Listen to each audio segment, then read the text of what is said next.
भुवि गृह्णन्ति बुरिदा जना.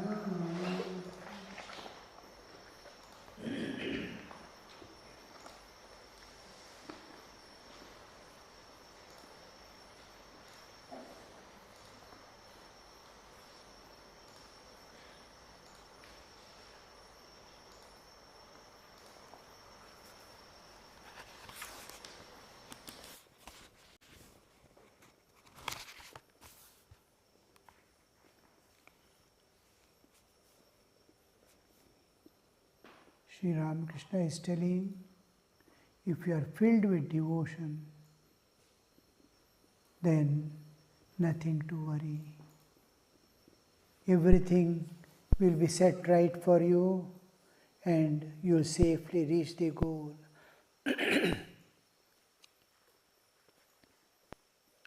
Chaitanya had several householders among his devotees, but they were householders in name only, for they lived unattached to the world.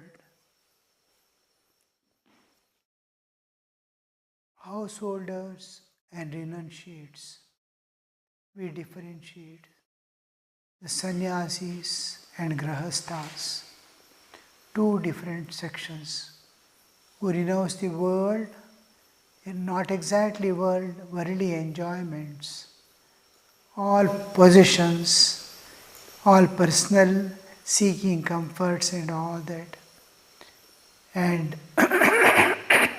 live a life dedicated to God and God alone. In modern times, Sri Ramakrishna extended it with the service to humanity. This is a new addition in the life of a sannyasin. Atmano mokshartham jagadhitaya cha. Atmano mokshartham was there for long ages together. Jagadhitaya aspect was not prevalent in the sense what we are doing now in the Ramakrishna tradition of sannyasa. So service to humanity, to lift, to give, to help in every possible way, seeing God in them. The whom you worship as God, whom you meditate upon as God, He is there in your front in various ways. Serve Him. The realization comes along with the services. This extension, always we must remember, as we increase the height of a building, we have to expand the base also. Otherwise it will become unstable, it will fall down one day. So expansion of base takes place through the activities of service, unselfish work, unselfish service that you offer becomes, because you are bringing it to the physical level, what you understand in spiritual life, what you have read, what you have known, come to the physical level. From the innermost core, all the layers must be charged with the spiritual understanding, spiritual experiences. Then the next door opens for you. Otherwise, the door will not open. Whatever is your experience, spiritual experiences, whatever level you have gone to, that must be seen in your practical life being utilized. Otherwise, door gets closed there. Next door, next step will not open at all. When your understanding, when your knowledge, when your experiences come to the physical level of serving others, you are thinking of God, try to see God and work with your physical bodily work efforts. Then it is coming down to the physical level. Spirituality is coming to, you have gone 10 steps towards the spirituality, then that step must be reflecting at the physical level. in transaction level, dealings must be filled with it. Then the next door opens. We, in meditation, in spiritual life, in japa or whatever you do, whatever kind of spiritual sadhana you do, worship or whatever way you go, it can be meditation, it can be japa, it can be some other worship, or it can be service, whatever way you go, it must be in tune with the divine and tune with your own self. They're sacrificing. We are sacrificing something. As we absorb it, as we give it, sacrificing, we see our evolution is there, our height is increasing. So the work at gross level each time helps me to open up the next door. A door more I climb, it must reflect at every level of my being, at my feeling, at my thinking, in my actions. Then the next door is opened for you. Otherwise, it will not be opened. We get blocked. And in some way, unless you feel the expansion takes place, expansion is expansion of heart, expansion of consciousness. What are you going to expand? You can't expand your body. Your heart gets expanded. You start loving everyone. Your consciousness gets expanded. You pervade the divine which is pervading everything. You are one with it. Similarly, mind expands to be one with nature. Intellect expands, buddhi expands to be one with God. So, in every aspect we are expanding ourselves. So this expansion will make you enter into the realm of transcendental. When the microcosm is becoming one with the macrocosm. So here Sri Ramakrishna is giving the example of householders. We differentiate householders and renunciates. There were many householders, but they were in the guise of householders only. Inside they are absolutely unattached. Sri Ramakrishna is explaining that Chaitanya had several householders among his devotees, but they were householders' name only. They lived unattached to the world. How we are going to internalize the sannyasa or renunciation? In renunciation, we give up the enjoyment part of the life. Instead, we dedicate that time and energy in serving others. In householder's life, I live for myself and for my society. Householder's responsibility, society also is a portion that every householder has to support. It is a part of every householder is a part of society. Sannyasis used not to consider a part of the society. They live apart from the society. Now, after Sri Ramakrishna's new way of seeing God in everything and serving, it has got another aspect. Be in the society, be one among them, be serving, but empty yourself from within. Be absolutely pure, untouched, no worldly desires in you, no tendencies to run after the enjoyment, only thing is compassion and love and service. So feel yourself, this is what the present sannyasa tradition of Ramakrishna is there. So the same principles you will find in the householder disciples. Only thing you see, they have not shaven their head, they have not taken the vows, they are not wearing gerva, but inside they are absolutely free. They are living with people, they are doing all the duties of life. Children are there, family is there. They have to go and earn, they bring. But everywhere, nowhere they are caught. They have not caught anything, they are not caught by anything. They are freely. This kind of, they are just formerly householders. Usually householders means they are holding on to everything. My property, my children, my name and fame, my power. All this hold, grip. Now, many householders, once they become devotees of God, they release their grip. Oh, what am I holding on to? I have to hold on to something eternal. I am holding on to God. What do I lack for?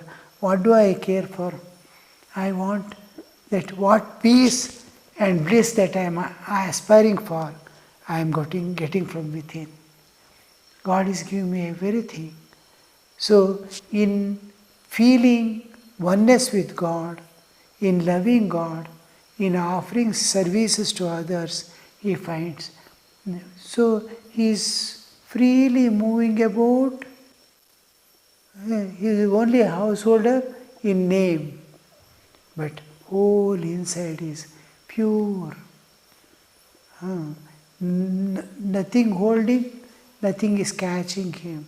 No ointment, nothing is anointed, no sticking, like space. Nothing sticks to space. So they appear to be, because Sri Ramakrishna is trying to bring this new concept of householders, what the rishis were there in the olden times, Vedic times. The Rishihood she wants to come bring. In Rishihood, they are living in the family, they are living in the society, doing all the duties, including the spiritual practices and yajna, yaga and all that. At the same time, they are going beyond also. And also they are remaining unattached to the world, absolutely unattached, like butter floating in buttermilk. They float, they don't get mixed up. This householder life and the sannyasi's life, both Sri Ramakrishna goes on insisting purity of perfection, purity of intention, whatever you want to do, purity of purpose. That's what Sri Ramakrishna is expecting.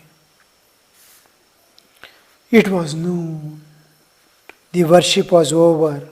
The food offerings had been made in the temples. Temple is a place where the divine is invoked.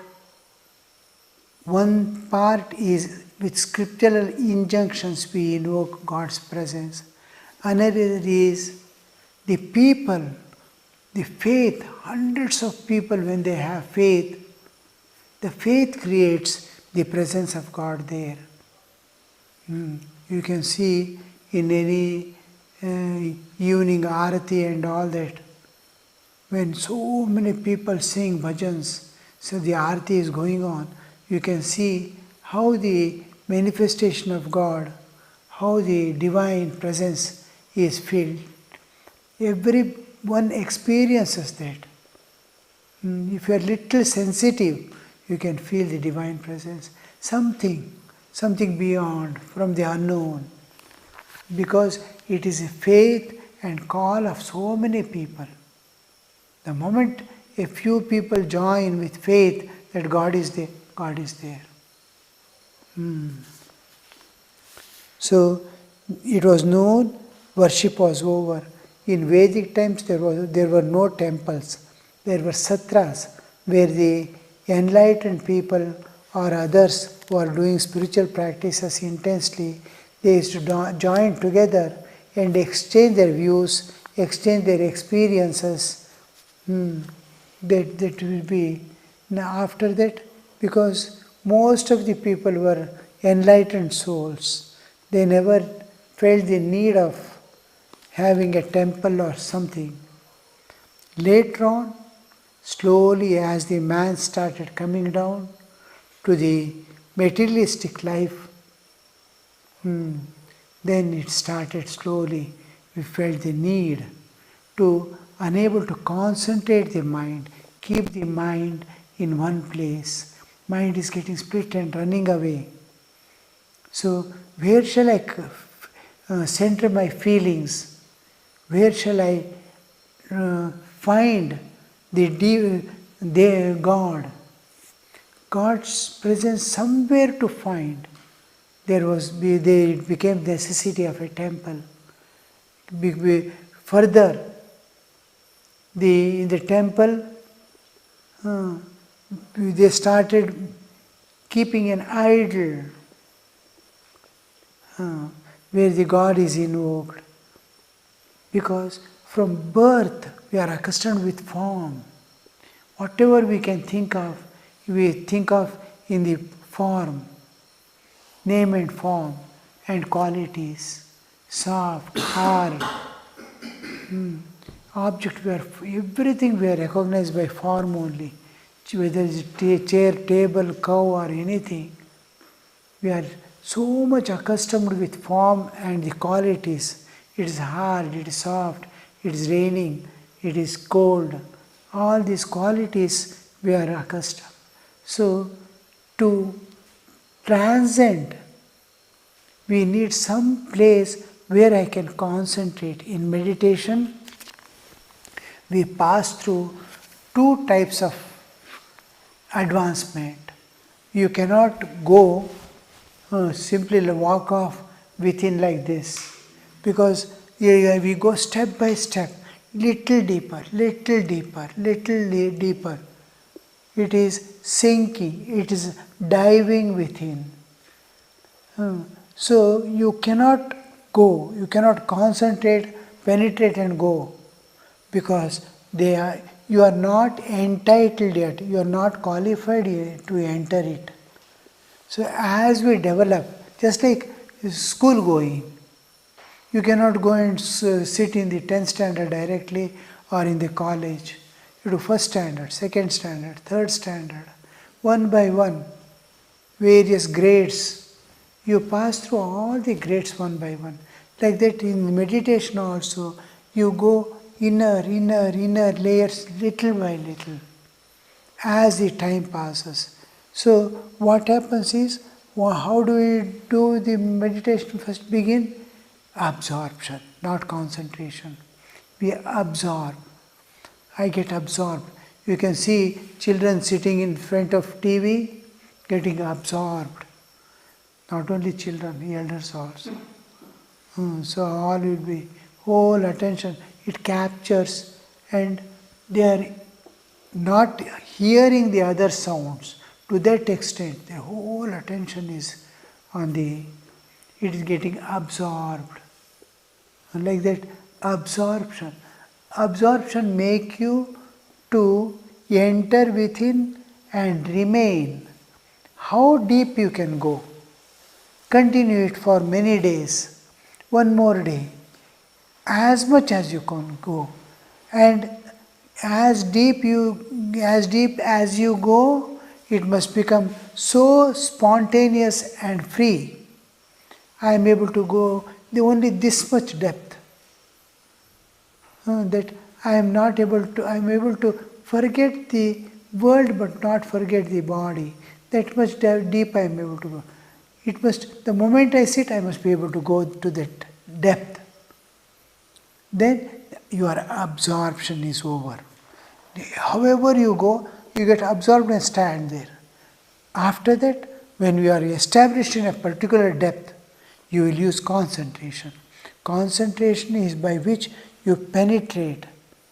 This last stage, how deep you are able to go, after that you penetrate. Through concentration, you go, it opens up. One more step opens up. You go. And daily you must be able to go to that step and come back. Stay there, come back.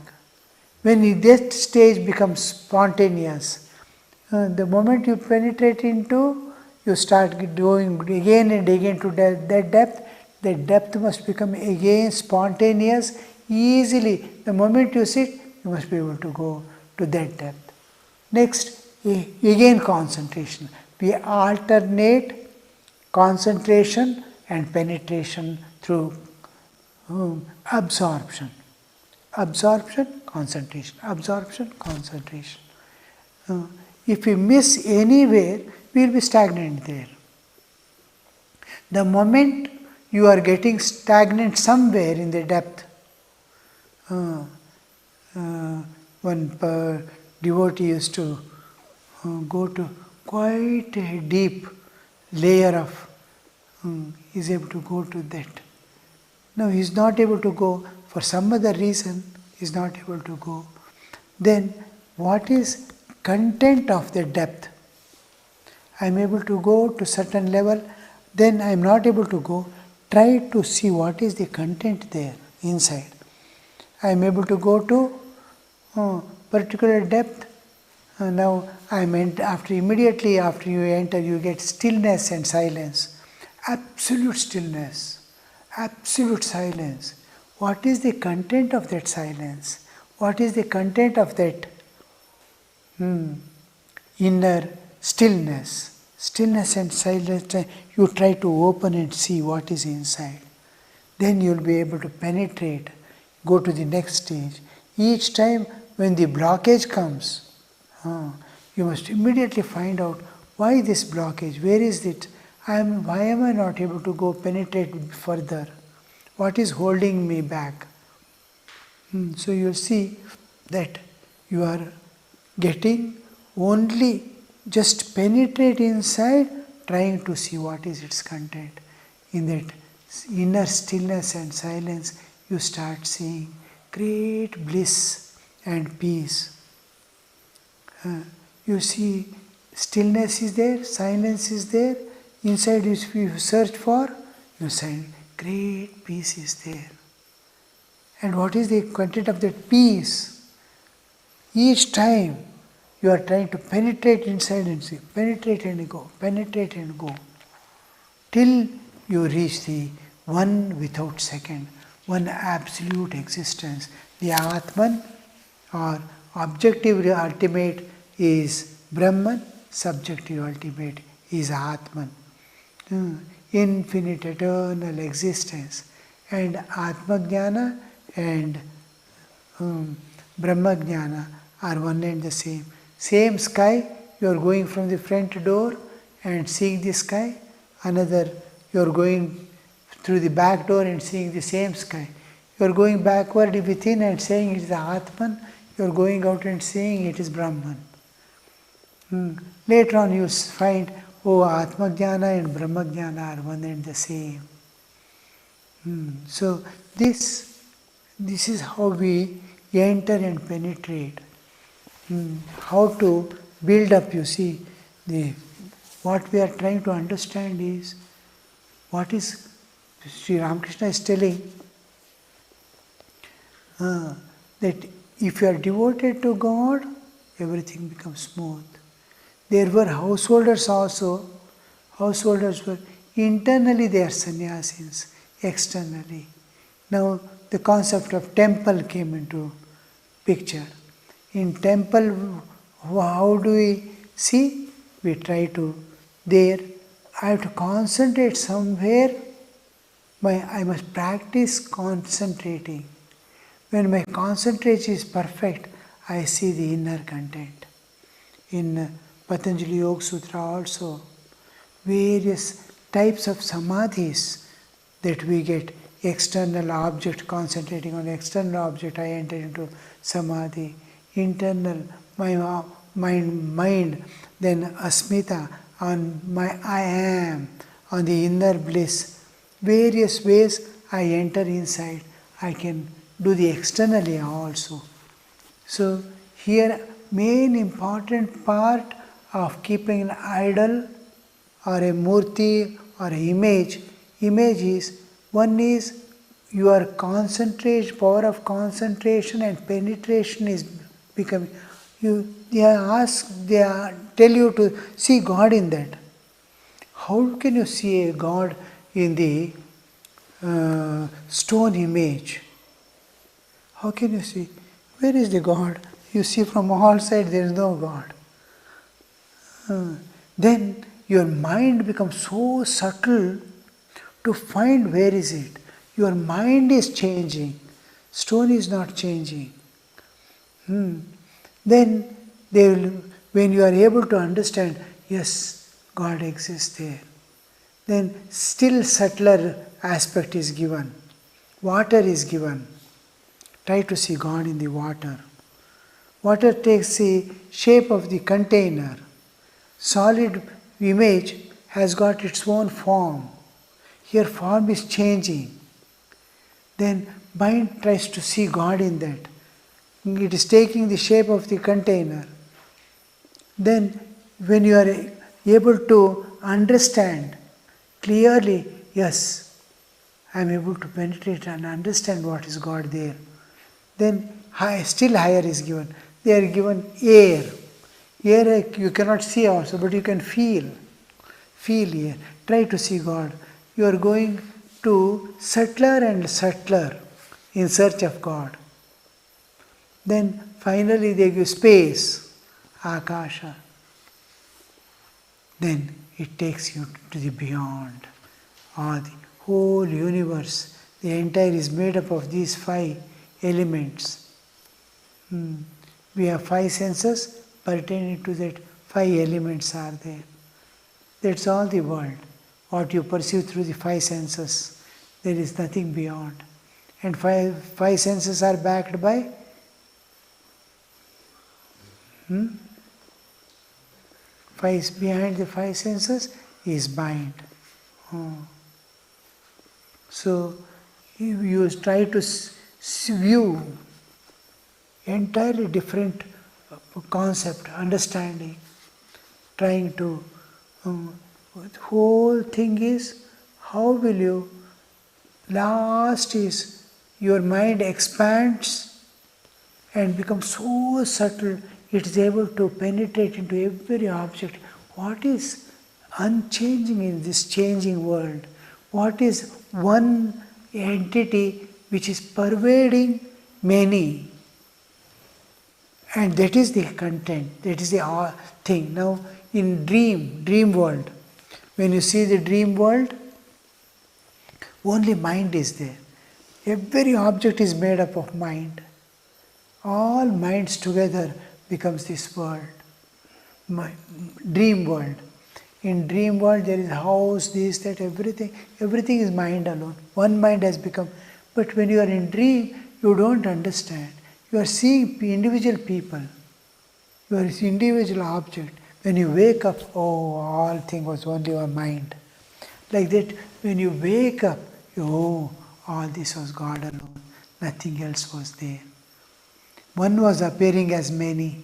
Just like one mind has become many in the dream world, one God has become many.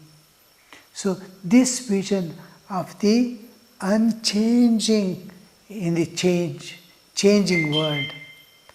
Changing world is there, it's unchanging reality. Many are there, one is pervading, one is appearing as many. So he just beginning with the small murti, image, idol, he goes on expanding, slowly, subtler, then finally, there is only one, not many. One infinite existence. Because I am identifying with my body in waking state, I find many. Now if I sleep, there are no more many. I enter into deep sleep, there is one, there is no. But it is covered with ignorance. When I enter into samadhi, it is revealed through knowledge. There is knowledge here, ignorance. When I sleep, it is ignorance. But one is there. Same one of the absolute. Here also same one. No two, no duality in deep sleep. So this is how we differentiate. So when you meditate, the whole thing is the temple concept. Temple worship was over and they are taking the noon food. Om Shanti Shanti Shanti Harihi Om Tat Sat Shri Ramakrishna Arpanamastu.